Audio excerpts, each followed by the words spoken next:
Is there an alien base on the moon? After I followed this thread, I know there is.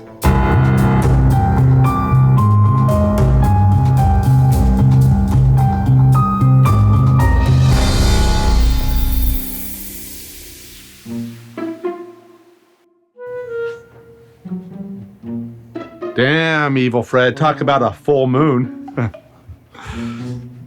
Wait, it doesn't matter if it's a full moon because it's on the far side.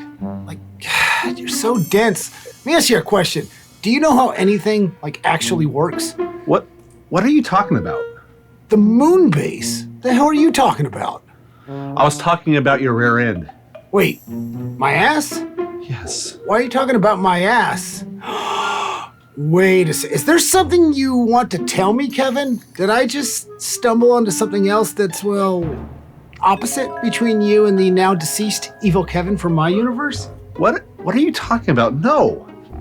Just tell me about this whole moon base thing. You got me curious. No. It's okay, Kevin. This is a safe space, but just 1 second. Okay, go ahead and speak very, very clearly. Are you recording me? Well, if you must know, yes. After researching the moon base, I decided now that getting clear documentation is extremely important. So please, go on. What did you want to tell me, Kevin? But start at the beginning. Show me on the fish where they touched you. Dude, I was joking. Just come on, man. Just tell me about this whole moon base you keep going on about.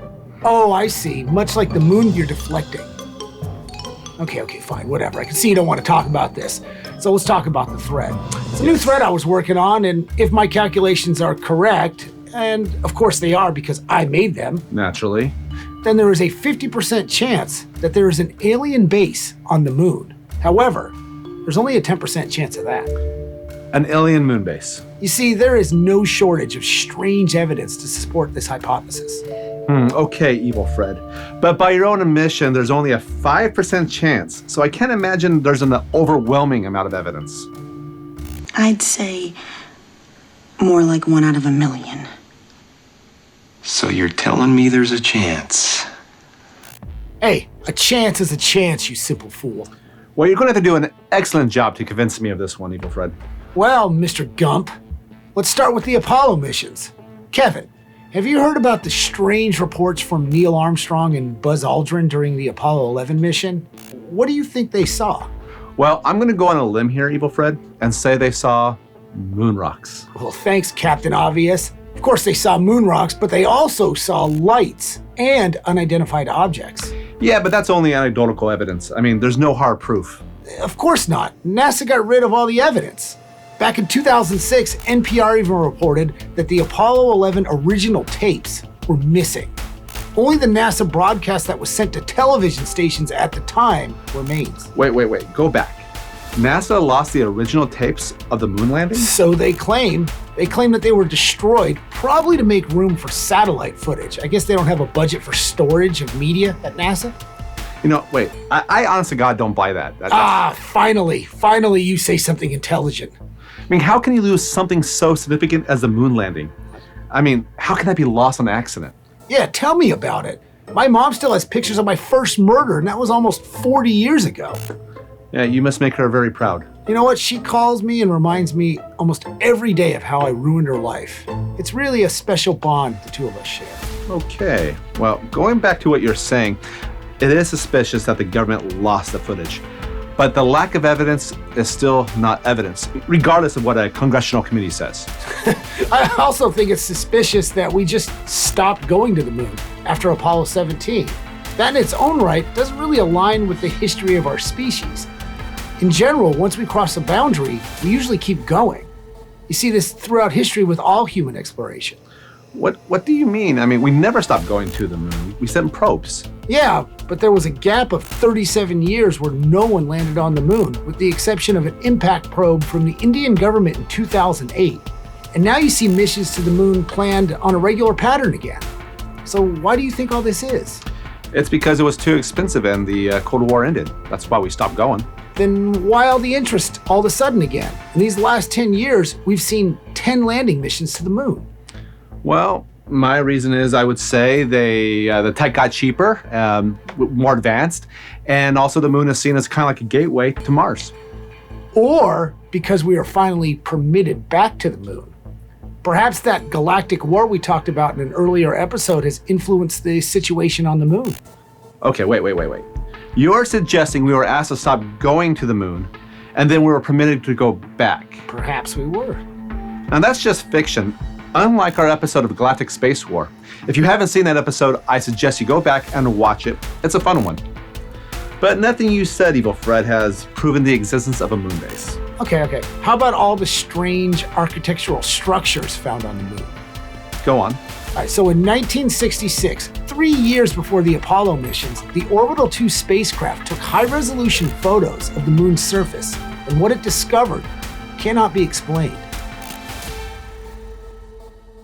Several pointed spires, like cones or obelisks, that stretch upwards to 15 stories tall can be seen in these early photos. Look how long the shadow that is being cast. These objects only appear here. Perhaps they are antennas or maybe some ancient memorials. You know what, it's hard to tell from these photos, but I can definitely say these are not natural structures. I will say that is strange, but there are other natural hypotheses that can explain this, such as a stellar impact. Perhaps something like an asteroid hit the moon and launched all of this debris up. And without an atmosphere, it would all come back down on top of each other, making these tall pillars. Okay, but then how can you explain their close proximity to one another? The shockwave of a new impact would level the existing ones. Well, you see, okay, you got the moon, right? And then, and I guess I really can't. Sinister. Yeah, touche. Again, where on the fish, Kevin? Guten Tag. Wait, what was that? What was what? Stop deflecting, Kevin. No, I'm not deflecting. Did you see that guy? Guy, do I need to hold up the fish again? Please don't. So let's get back to what I was saying. The moon, these are not the only strange photos captured on the moon. I mean, look at this one. It looks like a satellite dish. Or this object, it looks like a smokestack, or a ship with a smokestack. Oh, okay, well, NASA says these are just film artifacts, like a trick of the light or film impurities. There are many reasons that could cause these type of artifacts. When we look at the new photos taken of the moon, these so-called objects are no longer there. Or maybe they were just airbrushed out. And why would they do that? Well, for good reason. For example, in 1960, the US government commissioned a report from the Brookings Institute considering what the consequences of discovering evidence of extraterrestrials would be. It was decided that the best action was to withhold the information from the public as they feared it would cause a mass panic. So they're protecting us from ourselves. Yeah, and it's not like the government withholding crucial information from its people has ever gone wrong in the past. That's true, it never has. But NASA is known for altering images, so I'll give you that one. I mean, we see this all the time with early Mars photos. They were shifted to the red to give the planet more of a alien feel. And we don't see this today. I mean, they look more, I would say, like Earth. Closer to its natural state, if you will, and that's my point. If they lie about something as mundane as the color of Mars, it wouldn't be a stretch to airbrush these objects out that are on the moon's surface, right? True. That's the problem with crying wolf, I would say. And I would like to point out it's not just NASA that is finding these strange structures. In 2021, the Chinese rover Yutu-2 captured these shocking images. Okay, this one I know for sure. It's not what you think it is. Sure, it took the rover several weeks to get close enough to realize what it was. It was a rock. They even named it Jay the Rabbit because it looks like a rabbit. You see, Evil Fred, it's called pareidolia. Wait, how dare you? I don't suffer from paranoia. I'm very balanced. No, Evil Fred. Pareidolia. It's a psychological phenomenon where our minds perceive a familiar pattern in random, ambiguous visual images. It's like seeing shapes in clouds or even the face on the moon. Wait, how dare you say I have a face like the moon?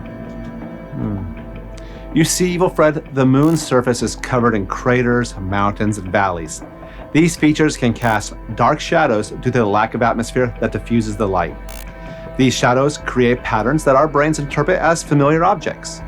NASA has studied many of these so-called anomalies on the moon and found They are natural formations, not alien artifacts or bases. Okay, well, perhaps the U-2 was a bad example. You think? Okay, but there are others, and check this out. They seem to move. In 2017, a ufologist made a striking discovery on his YouTube channel, Secure Team 10. When he compared them to photographs, it seems that some moon-based structures are actually spacecraft. You know, Evil Fred, I may be stupid for saying this, but you're starting to sway my opinion. Although, my BS meter is still flashing. Shh, well, you know what they say, Kev. Are you stupid or something? Stupid is as stupid does, sir. Are you saying this idea is stupid or just me? The latter. I see you still need some more convincing. So check this out. What if I told you that aliens from the moon have crashed here on Earth? Let me guess, it was back in the 1950s in Roswell, New Mexico. No. It was in the 10th century in feudal Japan. What?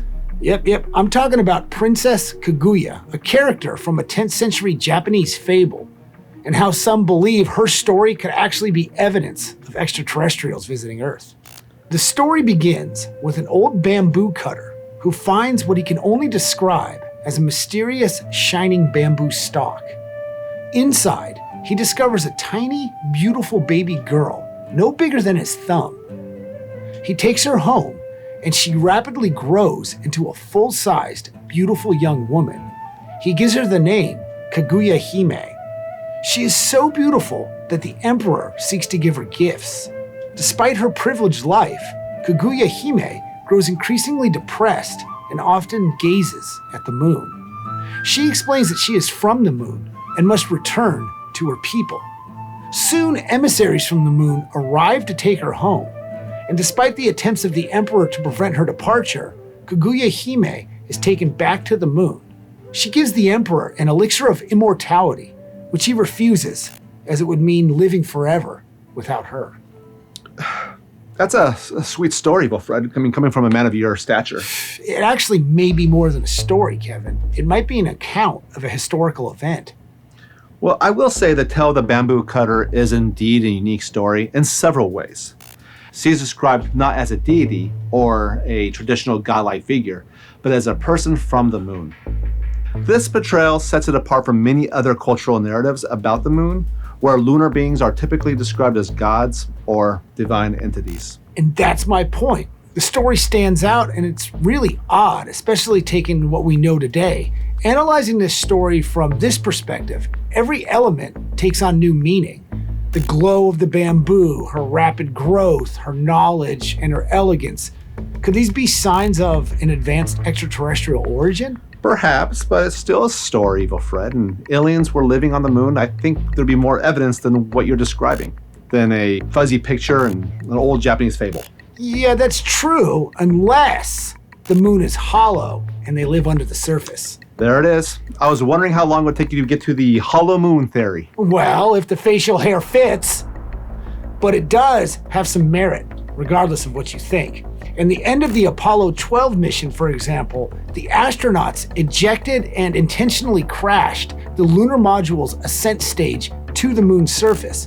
The impact was meant to test the seismometers they had deployed. The resulting seismic waves were long-lasting, continuing for more than an hour.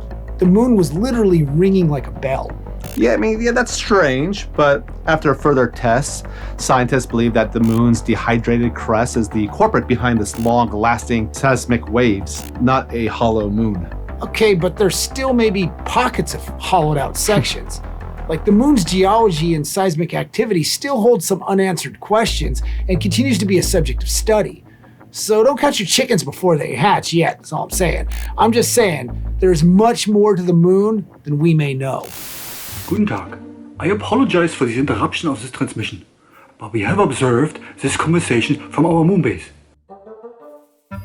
Wait, are you the aliens? Nein, we are Germans, and in our reality, we live on the moon. Oh, Germans.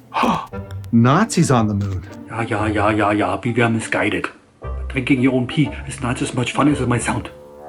That's sinister.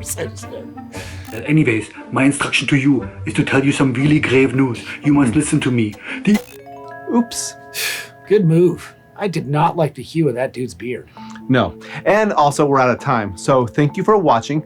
Don't forget to subscribe to our channel. We would also like to thank our Patreons, Super Dave, Lost in Space, and Roebuck. Without your generous support, this show would not be possible. I also want to remind you, if you have a suggestion for a thread you'd like us to follow, please let us know in the comment section of our Discord or shoot us an email at the address on screen. No, seriously, please do, because we have yet to receive any suggestions. Yeah, not a single one, so you'd be the first one, so please do it. Please. I'm Evil Fred. And I'm Kevin Cater, reminding you to follow the red thread and see where it takes you. Hey, wait a second. You never agreed with me about the whole moon base. I mean, I agree with 30% of what you said, just only 10% of the time. I guess I'll take it. But let's return to our other subject. What's that? Show me on the fish where they touched you. Why? I'll just file that under evasive. Dude, what's up with you? And speaking of evasive, Kevin, you're evasive as hell. It's like trying to nail jelly to the wall with you. Like, it's harder to get a straight answer out of you than it was for the Adidas execs trying to get Kanye West off Twitter.